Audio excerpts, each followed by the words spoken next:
मोक्षमार्गस्य नेतारं धिक्कारं कर्मभूभृतां ज्ञातारं विश्वतत्त्वानां वन्दे तद्गुणलब्धये। देवादिदेव देवचराट श्री आदिनाथ भगवान की जय। आचार्य भगवान श्री उमा स्वामी महाराज की जय। सत्संगी महात्मा गुरुवर्य श्री आदित्य प्रजापति महाराज की जय। तीन कमला पूर्व जय। तत्वार सूत्र ग्रंथार्थ अपर नाम मोक्ष शास्त्र। इस सभी का हमारा स्वाध्याय चल रहा है और स्वाध्याय के क्रम में हम सभी अध्याय 10 पर पहुंच चुके हैं। अध्याय 10 इसमें मोक्ष तत्व का वर्णन। अंत मोक्ष से हुआ, इसके अंत का, इसीलिए इसमें मोक्ष शास्त्र भी कहा जाता है। इसमें सभी 7 तत्वों का वर्णन आचार्य महाराज ने किया। सबसे पहले 4 अधिकारों में मनुष्य तत्व का वर्णन, 5वें अधिकार में अजीब तत्व, 6ठे 7वें अधिकार में आश्रय तत्व का वर्णन, 8वें अधिकार में भक्त तत्व का वर्णन, 9वें अधिकार में संबद्ध निग्रह का वर्णन और 10वें अधिकार में मोक्ष का वर्णन। मोक्ष होता क्या है ये समझने से पहले हमको मोक्ष की प्रोसेस को समझना पड़ेगा। हम सभी जानते हैं कि जीव जब 4 घातिया कर्मों का नाश करता है तब वह केवल ज्ञान होता है, और जब 8 कर्मों का, सभी 8 कर्मों का, 4 घातिया और 4 अघातिया कर्मों का नाश करता है तब वह मोक्ष प्राप्त करता है। जब वह 4 घातिया कर्मों का नाश करता है तब वह जीव 13वें गुण स्थान को प्राप्त होता है। जितने भी गुण स्थान है श्रेणी चढ़ने वाले 8, 9, 10, 11, 12, ये सभी अंतर मुहूर्त में होते हैं। अंतर मुहूर्त हम समझते हैं, अंतर मुहूर्त मतलब 48 मिनट्स के अंदर अंदर का था, मगर वो अंतर मुहूर्त विद इन सेकेंड होता है। इतना छोटा अंतर मुहूर्त होता है। तो वो अंतर मुहूर्त में होने के बावजूद जो 13वां गुण स्थान है वो थोड़ा लंबा होता है। 13वें गुण स्थान में जीव को अपनी पूरी आयु का भोग करना पड़ता है, तब वह 14वें गुण स्थान में जाता है, आयु के अंतिम अंतर। ठीक है, जैसे कर्म भूमिया जीव है, उसकी 1 कोटि पूर्व की आयु है, तो वो जो 4 घातिया कर्मों का नाश कर देगा। कौन कौन से? ज्ञानावरण, दर्शनावरण, मोहिनी और अंतरण। इन चारों का नाश कर देगा तब वह केवल ज्ञान को प्राप्त करेगा, सयोग केवली गुण स्थान में प्रवेश करेगा। कर्म भूमिया जी उसकी 1 कोटि पूर्व की आयु थी, सपोज उसने 8 वर्ष अंतर मुहूर्त में ही 4 घातिया कर्मों का नाश कर दिया, तो 8 वर्ष अंतर मुहूर्त से लेकर के 1 कोटि पूर्व, इतना बड़ा टाइम 13वें गुण स्थान का मैक्सिमम टाइम हो सकता है। हम पूर्व को समझें, एक पूर्व कितने का होता है? 70,56,000 करोड़ वर्षों का एक पूर्व होता है। ऐसे 1 करोड़ पूर्व, वो पूरी आयु वो 13वें गुण स्थान में भोगेगा।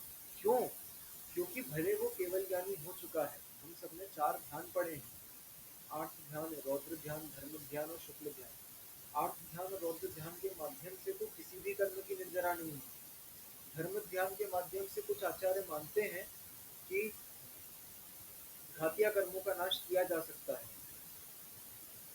और कुछ आचार्य कहते हैं कि घातिया कर्मों का नाश भी शुक्ल ध्यान के माध्यम से ही होता है, धर्म ध्यान के माध्यम से नहीं होता। हमारे पास दोनों ही प्रमाण उपलब्ध हैं और दोनों को ही स्वीकार करेंगे। फिर भी यदि माने तो ये जो ध्यान कर्मों का नाश करने में सफल हैं, ये सभी फिर भी आयु कर्म का नाश नहीं करते। आयु कर्म के तो प्रत्येक एक एक निषेध को भोगना ही पड़ता है। आयु कर्म का नाश नहीं हो सकता। इसीलिए आयु पर्यंत 13वें गुण स्थान में रुकना पड़ेगा। अब 13वें गुण स्थान में पहुंचने की प्रोसेस को अपन पहले समझते हैं, फिर 13वें से 14वें में जाएंगे और 14वें से मोक्ष में जाएंगे। तो 13वें गुण स्थान में जीव कैसे आता है, उसके लिए आचार्य महाराज पहला सूत्र लिख रहे हैं। मोहच्छयाच ज्ञान दर्शनावरणान्तराय क्षयाच केवलम्। मोहच्छयाच ज्ञान दर्शनावरणान्तराय क्षयाच केवलम्। मोह क्षयात, तो मोह का क्षय होने से, ज्ञान दर्शनावरणान्तराय क्षयात, ज्ञानावरण, दर्शनावरण और अंतराय के क्षय होने से। हमने देखा था जब जीव 12वें गुण स्थान में पहुंचता है तब वह मोह का क्षय करता है। ठीक है। 12वें गुणस्थान में मोहनीय कर्म का संपूर्ण क्षय होता है। तो पहले इसका क्षय होता है मोह का, इसीलिए पहले मोह क्षया, मोह का क्षय हुआ तो ज्ञानावरण, दर्शनावरण और अंतराय क्षया तीनों एक समय पर नष्ट होते हैं। पहले मोहनीय नष्ट होता है, फिर ज्ञानावरण, दर्शनावरण और अंतराय, ये तीनों एक समय पर नष्ट होते हैं। जब ये चार घातीय कर्म नष्ट होते हैं तो उससे होता है केवलम, केवल ज्ञान। मोह के क्षय होने से तथा ज्ञानावरण, दर्शनावरण और अंतराय के क्षय होने से केवल ज्ञान प्रकट होता है। ठीक है। तो ये हम 13वें गुण स्थान पर पहुंच गए। मोह का क्षय हुआ 12वें गुण स्थान में, और उसके बाद ज्ञानावरण, दर्शनावरण और अंतराय का क्षय हुआ 13वें, मतलब 12वें गुण स्थान के अंतिम समय में, जिससे कि 13वें गुण स्थान में हम पहुंच चुके। ठीक है। अब मोह का क्षय, मोह की प्रकृतियां देख लेते हैं अपन, कौन कौन सी प्रकृतियां होती है। दर्शन मोहनी, चारित्र मोहनी, और उसके बाद हास्य, रति, अरति, शोक, भय, जुगुप्सा, स्त्रीवेद, पुरुषवेद, सत्य, ये सभी की सभी जो होती हैं, ये सभी चारित्र मोहनियों में गर्भित हो जाती है। दर्शन मोहनी कौन कौन सी होती है। मिथ्यात्व, सम्यक मिथ्यात्व और सम्यक प्रकृति, और चारित्र मोहनी के अनंतानुबंधी क्रोधमान माया लोक, अप्रत्याख्यानावरण क्रोधमान माया लोक, संज्वलन क्रोधमान माया लोक, अनंतानुबंधी, अप्रत्याख्यानावरण, प्रत्याख्यानावरण, संज्वलन, ये चार की क्रोधमान माया लोक, फिर हास्य, रति आदि नव में। ठीक है। तो इसमें से जो दर्शन मोहनीय है, ये दर्शन मोहनीय कब क्षय होती है, जब जीव को क्षायिक सम्यक दर्शन होता है। कब क्षायिक सम्यक दर्शन होता है, तो क्षायिक सम्यक दर्शन चौथे गुण स्थान से लेकर के 7वें गुण स्थान तक कहीं भी हो सकता है। अविरत सम्यक दृष्टि भी कर सकता है, देश विरत भी कर सकता है, और अप्रमत्त विरत और प्रमत्त विरत, इन सभी गुण स्थानों में मोह का, दर्शन मोहनीय का क्षय हो सकता है। चारित्र मोहनीय की बात की जाए तो चारित्र मोहनीय का क्षय कैसे होता है, तो चारित्र मोहनीय का क्षय जब श्रेणी चढ़ते हैं तब होता है। तो 9वें गुण स्थान में, जिसका नाम क्या है, हम सभी 7वें गुण स्थान अप्रमत्त विरत, फिर उसके बाद अप्रमत्त विरत, अपूर्वकरण, अनिवृत्तिकरण। ठीक है। अनिवृत्तिकरण गुण स्थान में जब जीव जाता है तो अनिवृत्तिकरण गुण स्थान में, 9वें गुण स्थान, उसकी ये अनंतानुबंधी का तो विसंयोजना हो चुकी थी। फिर उसके बाद अप्रत्याख्यानावरण, प्रत्याख्यानावरण और संज्वलन, इन तीन कषायों का नाश होता है। मात्र संज्वलन, लोभ की प्रकृति बचती है। ठीक है। तभी 10वें गुण स्थान का नाम क्या है, 10वें गुण स्थान का नाम है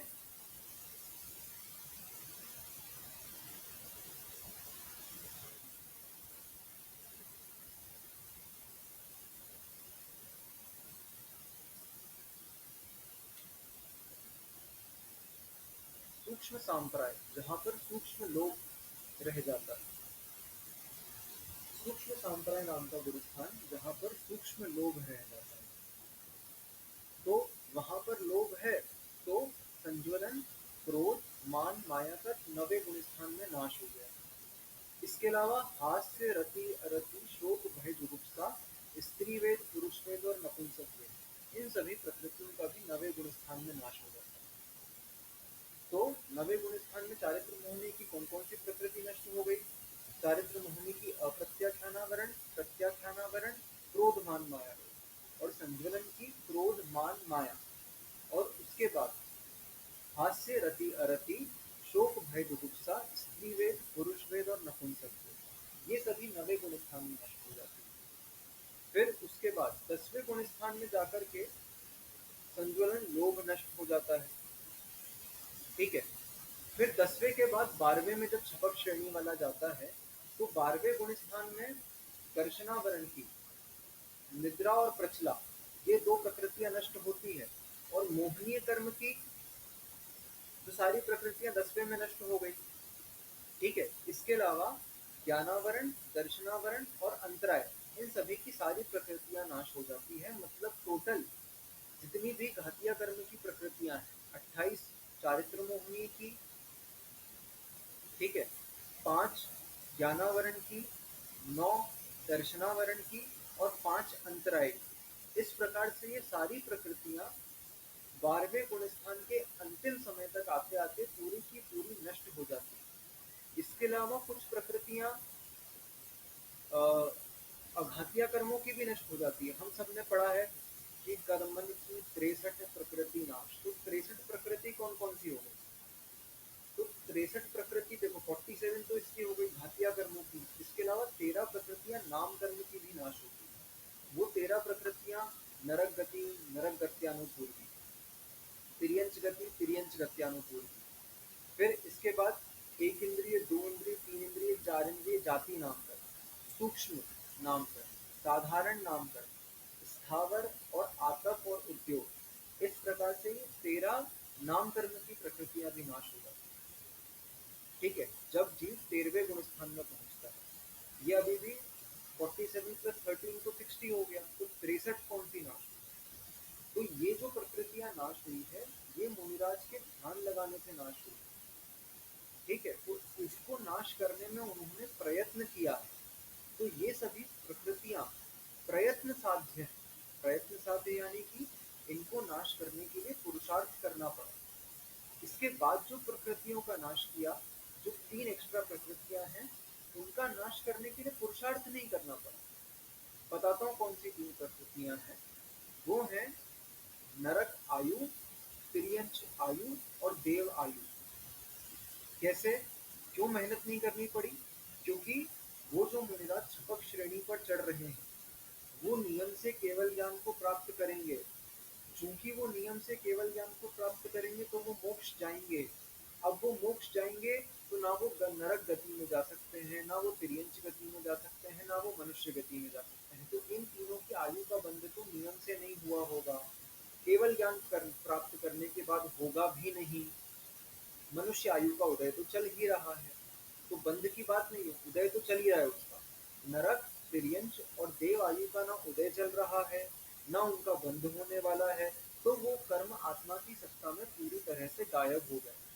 तो 47 ना घातिया कर्मों की प्रकृतियां, 13 नाम कर्म की प्रकृतियां और 3 आयु कर्म की प्रकृतियां।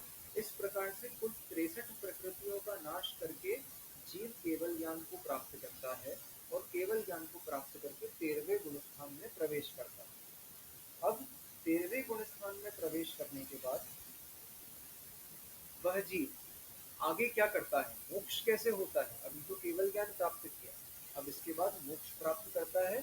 उसके लिए सूत्र नंबर 2 लिखा, बंध हेत्वा भाव निर्जराभ्याम कृत्स्न कर्म विप्र मोक्षो मोक्षः।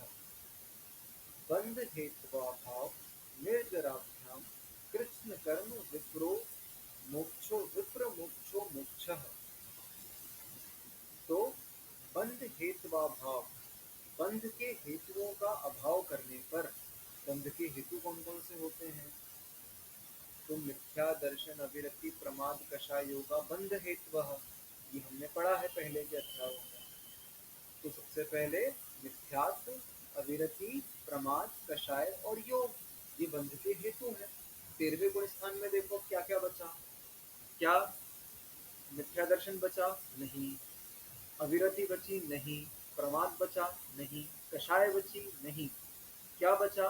योग। योग में भी मनोयोग और वचन योग तो समाप्त है, लेकिन शरीर नाम कर्म का उदय होने के कारण काय योग है। तो वे मुनिराज 14वें गुण स्थान में जाते हैं, जिसका नाम है अयोग केवली। और अयोग केवली गुण स्थान में योग निरोध करने के माध्यम से अपने योगों को भी समाप्त कर लेते हैं, जिस कारण से अब नए कर्मों का बंध नहीं होता है। तो बंध के हेतुओं का अभाव, बंध हेतवा भाव, बंध के हेतुओं का अभाव कर लिया। अब उसके बाद हमने देखा क्या करते हैं, निर्जराभ्याम, शुक्ल ध्यान लगाते हैं। कर्मों की निर्जरा के लिए शुक्ल ध्यान लगाते हैं। अंतिम 2 शुक्ल ध्यान 14वें गुण स्थान में रखते हैं। हमने पिछले ही अध्याय में शुक्ल ध्यान का वर्णन पढ़ा था, उसमें से अंतिम 2 शुक्ल ध्यान 14वें गुण स्थान में लगते हैं। क्यों लगते हैं 14वें गुण स्थान में? क्योंकि वहां पर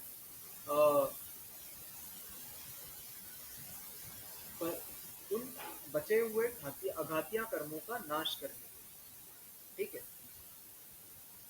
निर्जराभ्याम कृत्स्न कर्म, कृत्स्न मतलब कर्मों की कालिमा को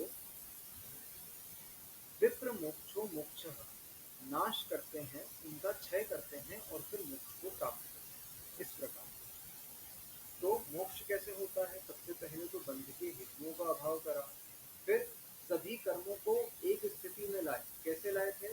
वो हमने पढ़ा था कि अपने आत्मा के प्रदेशों को दंड समुद्घात, कपाट समुद्घात, प्रकर समुद्घात और लोक पूरन समुद्घात से चारों घातिया कर्मों की स्थिति को बराबर कर दिया, अघातिया कर्म। और फिर वो चारों अघातिया कर्मों की स्थिति को बराबर करने के बाद उनका नाश करने के लिए शुक्ल ध्यान लगाए अंतिम दो, और फिर उनको निर्जरा करके विप्र मोक्ष मोक्ष उन सभी कर्मों के पूरे क्षय करने को मोक्ष।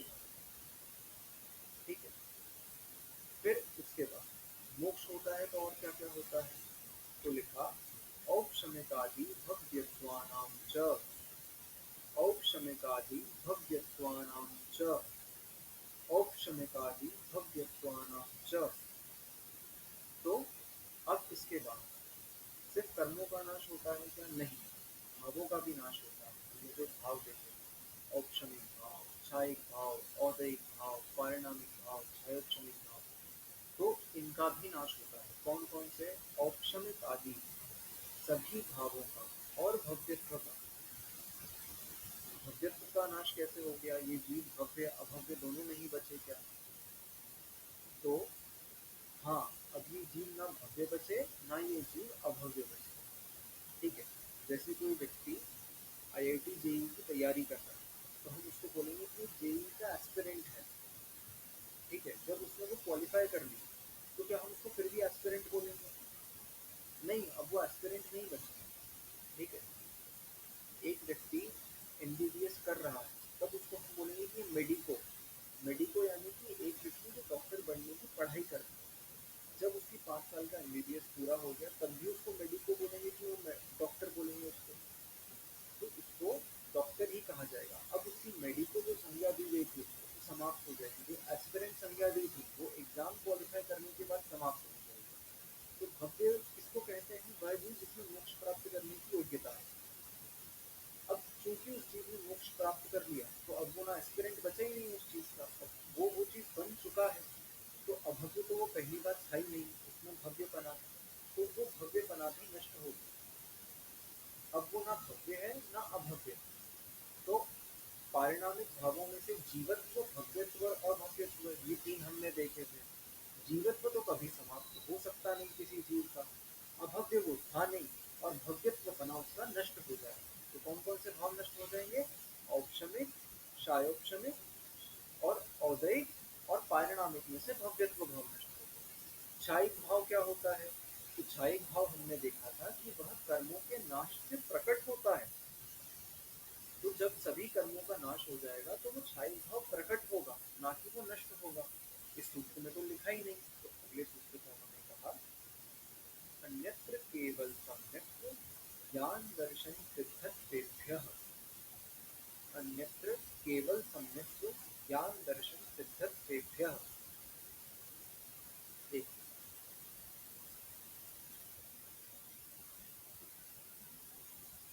तो इन सभी भावों का, तो इसमें से किसका नाश नहीं होता? तो क्षायिक भावों का नाश नहीं होता। क्षायिक भाव कौन कौन से होते हैं? तो केवल सम्यक्त्व यानी कि क्षायिक सम्यक्त्व, केवल ज्ञान यानी कि क्षायिक ज्ञान, केवल दर्शन यानी कि क्षायिक दर्शन, ऐसे अनंत क्षायिक भाव उनमें प्रकट होते हैं, ना कि उनका नाश होता है। ठीक है। तो इस प्रकार से, और सिद्धत्व के भी हमने एक असिद्धत्व भाव पढ़ा जो औदयिक कर्म है, कि कर्म के उदय में भी सिद्धपना प्रकट नहीं होता उसका, वो असिद्ध रहता है। तो अब उसका सिद्ध भाव प्रकट हो जाता है। तो औपशमिक, क्षायोपशमिक, औदयिक और पारिणामिक में से भव्यत्व भाव का नाश हुआ। कौन कौन से भाव बचे? क्षायिक सम्यक्त्व, क्षायिक चारित्र, क्षायिक दर्शन, छायिक ज्ञान, छायिक दान, छायिक भोग, छायिक उपभोग, छायिक वीर्य, इस प्रकार से कई सारे, यहाँ पर सिर्फ 3 लिए हैं। इसमें सभी को गर्भित कर लेना है कि जितने भी छायिक भाव होते हैं वे छायिक भाव उस आत्मा में प्रकट हो जाते हैं और उसके साथ सिद्धत्व भाव प्रकट हो जाता है। जो किसी भी कर्म का उदय नहीं हो तब सिद्धत्व भाव जो प्रकट होता है वह उस आत्मा में प्रकट हो जाता है। ठीक है, क्या क्या नाश होता है? भाव कर्म, द्रव्य कर्म, नौ कर्म, सभी का नाश हो जाता है। भाव कर्म यानी कि जो हमारे अंदर राग द्वेष की परिणति, जीव के विकार होते हैं, वो भाव कर्म होते हैं। द्रव्य कर्म जो ज्ञानावरण, दर्शनावरण, अक्षराय आदि जो 8 कर्म हमसे लगे हुए हैं, उन द्रव्य कर्मों का नाश हो जाता है। और नौ कर्म यानी कि शरीर इत्यादि जो होते हैं, शरीर का भी नाश हो जाता है। इसके बाद अब जब मोक्ष प्राप्त हो गया, ये सब भाव प्रकट हो गए, इसके बाद क्या होता है? तो लिखा तदनंतर मूर्ध्वं गच्छत्या लोकांतात्, तदनंतर मूर्ध्वं गच्छत्या लोकांतात्। तो तदनंतर, उसके बाद, मूर्ध्वम, ऊर्ध्व गति होती है, गच्छत्या, ऊर्ध्व गति की ओर जाता है, लोकांता, लोक के अंत तक जाता है। ठीक है, वह जीव क्या करता है? लोक के अंत तक ऊर्ध्व गमन करता है, ऊपर की ओर गमन करता है, सीधा गमन करता है। ठीक है, और वहां जाकर के लोक के अंत में विराजमान हो जाता है, सिद्ध क्षेत्र में विराजमान हो जाता है। ठीक है, तो हम देखेंगे इसको कैसे सिद्ध क्षेत्र में विराजमान होंगे। सिद्धशिला होती है, सिद्धशिला पर जाकर के विराजमान हो जाता होगा? नहीं, सिद्धशिला पर जाकर के सिद्ध जीव विराजमान नहीं होते हैं। ठीक है, जैसे ये हमारी सर्वार्थ सिद्धि,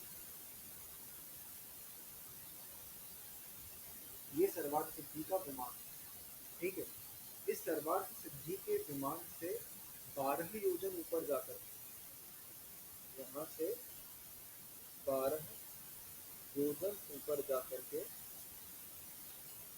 8वीं पृथ्वी है, जिसका नाम है ईशत प्रागभार पृथ्वी। उस ईशत प्रागभार पृथ्वी में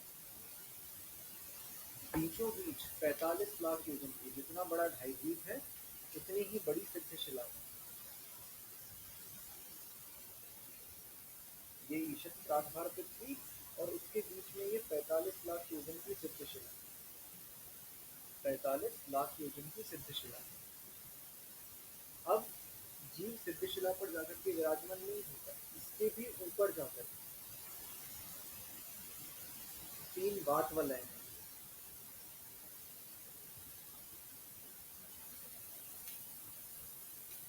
सबसे नीचे वाला है घनोदधि वात वलय, घनोदधि वात वलय, फिर घनवात वलय और फिर तनुवात।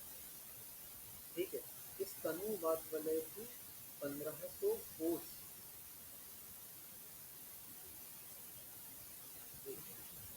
1500 धनुष की ऊंचाई होती है। इसकी मोटाई कितनी है? 1500 धनुष की। ये 2 कोस का है, घनोदधि 2 कोस का, घनवात वलय 1 कोस का और तनुवात वलय 1500 धनुष का। इस 1500 धनुष में इससे यहाँ पर जाकर के सिद्ध जीव विराजमान है। ठीक है, एकदम टॉप में, तनुवात वलय के टॉप में जाकर के सिद्ध जीव विराजमान, क्योंकि लोक का अंत तो यहाँ हो रहा है ना, यहाँ लोक का अंत थोड़ी ना हो रहा है। ये तो मात्र सिद्ध शिला है, सिद्ध क्षेत्र जहाँ पर सिद्ध जीव रहते हैं वो इतना है।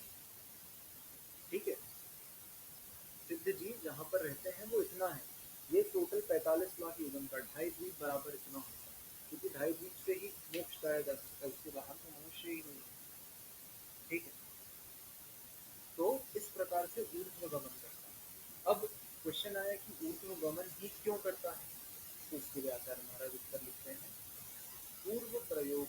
पूर्व प्रयोगा दसंगत्वात् बंध छेदात् था गति परिणामाच्च, पूर्व प्रयोगा दसंगत्वात् बंध छेदात् था गति परिणामाच्च।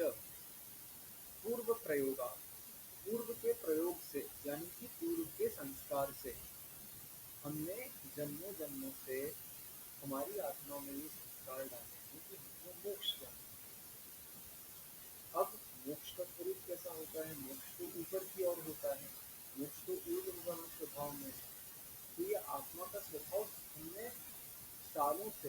काल से नहीं, जन्मों से हमारी आत्मा में संस्कार डाल। जब हम अर्घ चढ़ाते हैं, बोलते हैं अष्टम वसुधा पाने को करने या आपको प्रभु, अष्टम वसुधा ऊपर है, हम बार बार बोल के अपनी आत्मा में संस्कार डाल रहे हैं इस चीज, क्योंकि हमको अष्टम वसुधा को प्राप्त करना है। ठीक है, हम ये भी बार बार ये संस्कार डाल रहे हैं अपनी आत्मा में कि हमको मोक्ष प्राप्त करना है, हमको ऊपर जाना है। इस प्रकार से बार बार ये संस्कार डालने के कारण से, पूर्व प्रयोग से, पूर्व संस्कार से जैसे ही यह जीव सभी कर्मों का नाश करता है, वैसे ही ऊपर की ओर गमन करता है। आप इधर ले जाओ, लेट जाओ।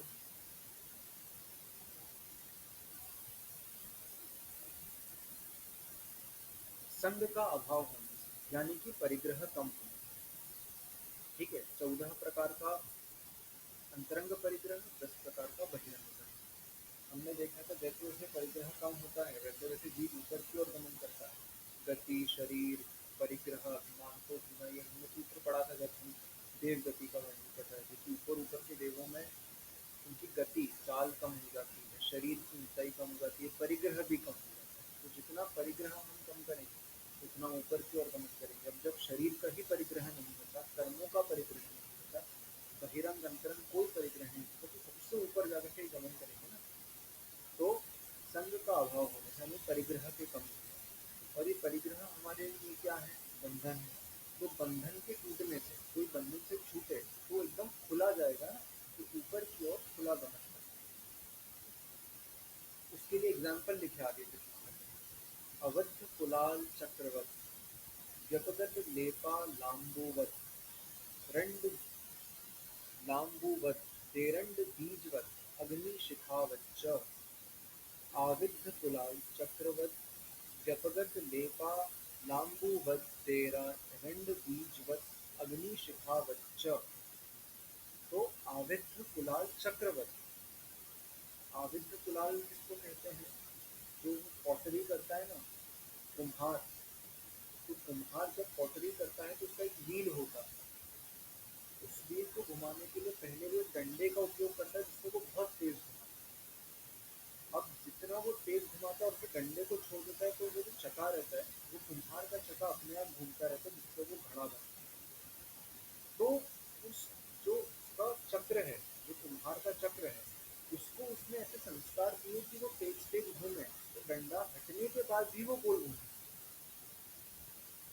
ठीक है, ऐसे ही हमने अपनी आत्मा को संस्कार दिए कि तुमको ऊपर जाना है, ऊपर जाना है, मोक्ष जाना है, सिद्ध क्षेत्र में जाना है, अष्टम वसुधा पे जाना है। ये हमने अपनी आत्मा को संस्कार दिए बार बार बोल रहे। तो वो जैसे ही परिग्रह से छूटती है, वो सीधे ऊपर की ओर जाती है। तो स्वभाव ही ऊपर की ओर जाना है। ठीक है, जैसे एक पंखा चलाए, तो पंखा चलाने के लिए हम स्विच ऑन करते हैं, तो पंखा गोल घूमता है। जैसे ही स्विच ऑफ करते हैं, तो क्या वो पंखा तुरंत रुक जाता है कि 30 सेकंड 40 सेकंड और घूमता है? तो उसको इस प्रकार के संस्कार मिल गए कि उसको गोल गोल घूमना है, इसीलिए वो और ज्यादा तेज तेज से स्पीड से हो जाती है, लेकिन वो फिर भी घूमता रहता है, थोड़ी देर बाद होता है। तो इसी प्रकार से कुछ प्रकार के संस्कार मिल गए कि उसको सप्लाई नहीं हो रही इलेक्ट्रिसिटी, फिर भी उसको गोल घूमना है।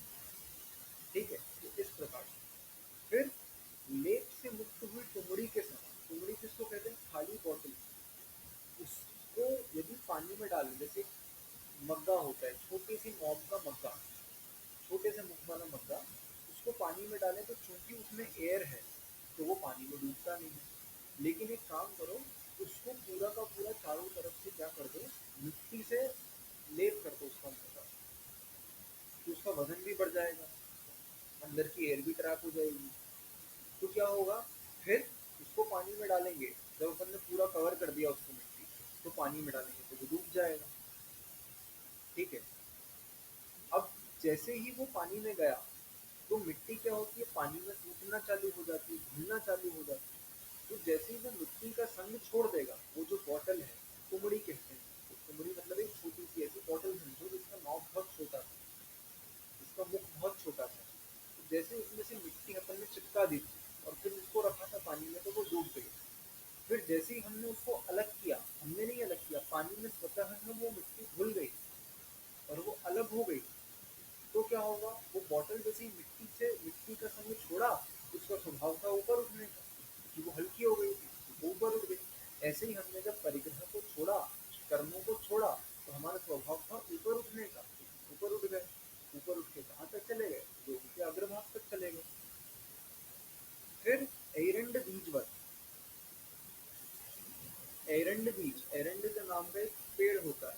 इस फली से जैसे ही बीज छूटते हैं तो वो बीज सीधे के सीधे फली फूटती है और बीज सीधे ऊपर जाते हैं। एरंड, इसका एक एग्जाम्पल भिंडी के तौर पर ले सकते हैं। जैसे भिंडी जो होती है, भिंडी लटकती रहती है पेड़ में और फिर ड्राई होती है जैसे ही, तो उसके बीज क्या करते हैं, जैसे ही वो ड्राई होती है तो फट जाती है, और फट जाती है तो अंदर जितने बीज रहते हैं ना, वो पूरे के पूरे ऊपर उड़ करके पूरे एनवायरमेंट में फैल जाते हैं। ठीक है, तो उसी प्रकार से, जिस प्रकार से एरंड का बीज फट करके ऊपर की ओर जाता है, उसी प्रकार से यह आत्मा जैसे ही, वो पहले बीज बंद था उस फल के अंदर, जैसे ही मुक्त हुआ वो ऊपर की ओर गया। वैसे ही एग्जाम्पल दिया इन्होंने कि जैसे ही आत्मा कर्मों से मुक्त हुई, पहले बंधन में थी, जैसे ही मुक्त हुई तो आत्मा सीधे ऊर्ध्वगमन।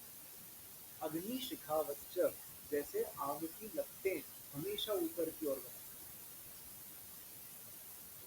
आग की लपटों का स्वभाव कैसा होता है? हमेशा ऊपर ऊपर। कभी देखा कि आग की लपटें नीचे जा रही है? नहीं, इधर उधर होती है आंधी के प्रभाव से, टेढ़ी मेढ़ी होती है। तो ऐसे ही हमारा स्वभाव ऊर्ध्वगमन, ऊपर की ओर गमन करने का। हम लोग इधर उधर तो हो सकते हैं कि हमारे पास कषाय का उदय आया और हम इस गति में भटक गए, उस गति में भटक गए। लेकिन जब किसी प्रकार की कोई कषाय नहीं रहेगी, कोई परिग्रह नहीं रहेगा, आत्मा का स्वभाव जैसा है वैसा प्रकट हो चुका होगा, तो जैसे अग्नि को कोई डिस्टर्बेंस नहीं हो तो उसकी शिखा हमेशा ऊपर की ओर चलती रहे, दिया हमेशा ऊपर की ओर जलता रहे, लौ हमेशा ऊपर की ओर जलती रहे। वैसे ही यह आत्मा भी जब कुछ नहीं है तो सीधा ऊपर गमन करेगी। ठीक है, मुक्त आत्मा, द्रव्य संग्रह में लिखा है कि मुक्त आत्मा का स्वभाव ऊपर गमन करने का है, ऊर्ध्व गमन करने का। मुक्त आत्मा, सारी आत्मा का नहीं, मुक्त आत्मा। ठीक है, शब्द क्या आया है?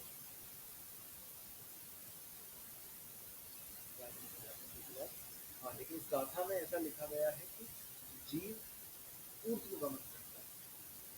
अब ऊपर की ओर गमन करता है तो फिर यहाँ आकर के रुक क्यों जाता है? उसमें तो अनंत शक्ति है ना, तो अनंत शक्ति है तो ऊपर की ओर गमन करता ही रहे, करता ही रहे, रुके ही नहीं कभी।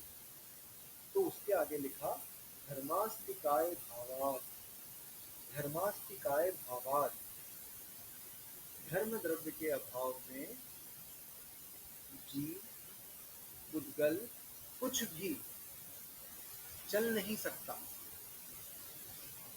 ठीक है, गति करने का उपकार किसका है? धर्म द्रव्य का है। ये हमने 5वें अध्याय में देखा था। गति स्थिति पुत्रहो धर्मा धर्मयोर उपकारः। गति यानी कि चलने का, और स्थिति यानी कि रुकने का, रेस्पेक्टिवली गति करने का धर्मास्तिकाय का, और स्थिति यानी कि रुकने का अधर्मास्तिकाय, द्रव्य का उपकार है। अब चूंकि यहाँ पर लोक खत्म हो गया, ऊपर अलोकाकाश है, तो यहाँ तक ही चूंकि धर्म द्रव्य था, तो अनंत शक्तिमान आत्मा, ठीक है, अनंत शक्तिमान आत्मा भी इसके ऊपर गमन नहीं कर सकती, इसके ऊपर नहीं जा सकती। ठीक है, लोग कहते हैं कि बिना निमित्त कुछ नहीं होता, उपादान में शक्ति होनी चाहिए, निमित्त का कोई फर्क नहीं पड़ता। निमित्त कितना इंपॉर्टेंट है यहाँ देख लो। उपादान में तो अनंत शक्ति है, जीव जो उपादान है उसमें तो अनंत शक्ति है, लेकिन निमित्त का अभाव होने से वो ऊपर नहीं जा सकता। तो निमित्त कितना इंपॉर्टेंट है किसी कार्य की सिद्धि के लिए, हमको यहाँ से पता चलता है कि अनंत वीर्य जिस आत्मा में प्रकट हो चुका है, अनंत शक्ति जिस आत्मा में प्रकट हो चुकी है, स्वभाव जिसका ऊर्ध्वगमन करने का है, तो उपादान में तो सारी योग्यताएं हैं, लेकिन निमित्त में योग्यता नहीं होने के कारण वो जो जीव है वो ऊपर गमन नहीं कर सकता, क्योंकि धर्मास्तिकाय का अभाव हो गया। तो यहाँ पर आकर के वो रुक जाए। ठीक है, इस प्रकार से ये सभी हमने थोड़ा बहुत मोक्ष के बारे में समझा। अब जो आत्माएं मुक्त हो चुकी हैं, क्या सभी सिमिलर हैं या उनमें कुछ डिफरेंस है, ये हमको समझना रहेगा। तो ये हम अगली क्लास में देखेंगे। तब तक के लिए सभी को जय हिंद। गहराई से गुजरेंगे। शास्त्र पठन में वारा यदि जो कहीं किसी क्रमांक से कुछ अर्थ वाक्य पद मात्रा छूट गई।